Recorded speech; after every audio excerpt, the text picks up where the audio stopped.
ترامب عنده هدف غير مُعلن أوي للحرب اللي هو قايم بيها دي، الموضوع لا نووي ولا غيره.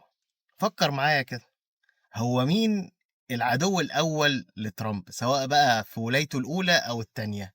الصين. ومن ساعة ما جه وهو كل شوية يعمل تعريفات على الصين، يقول أنا رايح وما يروحش للصين، الصين ترد عليه بالمعادن النادرة والخناقة ما بتخلصش. لما تيجي نفكر كده شوية، هو إيه البيزنس موديل بتاع الصين؟ أي عميل بيجي لي علشان يعمل معايا استشارة عن شركته، أول سؤال بسأله البيزنس موديل بتاعك عامل إزاي؟ بتكسب فلوس من شركتك إزاي؟ نفس الكلام تعال نطبقه على الصين.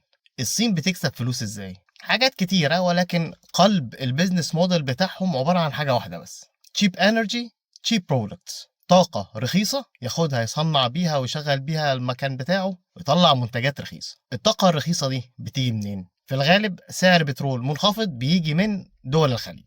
قفل المضيق ده بقى مين أكتر حد بيتضرر منه؟ طبيعي أكتر حد بياخد بترول من الخليج، دول جنوب شرق آسيا، وعلى رأسهم الصين. طب لما اغلي البترول على الصين ايه اللي هيحصل؟ منتجاتهم هتغلى. وبالعقل كده لو انت رايح تشتري عربيه لقيت الجي تور سعرها قرب جدا من الرانج روفر، في الغالب هتشتري رانج روفر. وهو ده اللي بيحصل دلوقتي. الصين بتعاني جدا من ارتفاع اسعار البترول. طب يقدروا يستحملوا لحد فين؟ حسب ما هم نفسهم صرحوا، الخط الاحمر للصين اللي بعدها هيحصل نسبه تضخم كبيره عندهم 120 دولار للبرميل. لو الطاقه ارتفعت على الصين دي بجلالة قدرها هيبقى عندها مشكلة كبيرة جدا جدا في إنها مش عارفة تنتج المنتجات بتاعتها بالأسعار اللي هي متعودة عليه. إيه النتيجة في الحالة دي؟ انهيار البيزنس موديل بتاع الصين.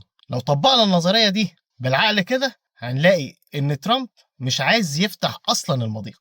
لو قارنا الكلام ده بالتصريحات الكتيرة المتناقضة اللي هو بيتكلم فيها هتلاقي الموضوع له معنى. ما هو بيقول لك أنا خلاص أنا هسيب المنطقة وأمشي، أنا مش فارقة معايا، اللي عايز يفتح المضيق يفتحه، انا عندي البترول بتاعي اللي هو امن جزء كبير منه طبعا عن طريق فنزويلا، على الرغم من ان بترول فنزويلا مش احسن حاجه ولكن اهو موجود. لان في الفيديو اللي فات قلت لك ان احنا داخلين في فتره ندره الطاقه اصلا، بغض النظر بقى عن سعرها المرتفع. يبقى طول ما المضيق ده مقفول الصين هي المتضرره. لحد دلوقتي الصين بتعرف تسلك شويه مراكب بتطلعهم عليها شويه بترول رايح ليهم عن طريق الاتفاقات مع ايران. لكن لو الموضوع ده فضل مكمل لقدام، وزي ما في تقارير بتقول ان لو فضل المضيق ده مقفول بالشكل ده 6 اسابيع ل 8 اسابيع كمان، احتمال ان برميل البترول يوصل ل 150 او 200 دولار.